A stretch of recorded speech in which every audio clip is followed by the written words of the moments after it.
So, samahan niyo ako guys ngayon, bibili kami ng bagong sopa para dun sa sala sa bahay. Dito nga pala kami ngayon sa CW Home Depot. Nakita ko kasi sa isang site na mura daw dito yung mga appliances. So, tara guys, samahan niyo ako. So, ito na nga, andito na kami sa loob at namimili na kami ng sopa na pwedeng bilhin.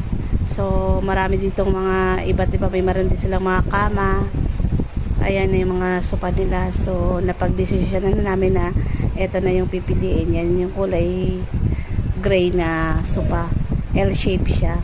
Maganda siya para doon sa aming sala. So, ito na guys. Ibababa na nila dahil magbabayad na kami sa cashier. So, ayan guys. Pababa na kami. So, nakita ko dito mayroon pa lang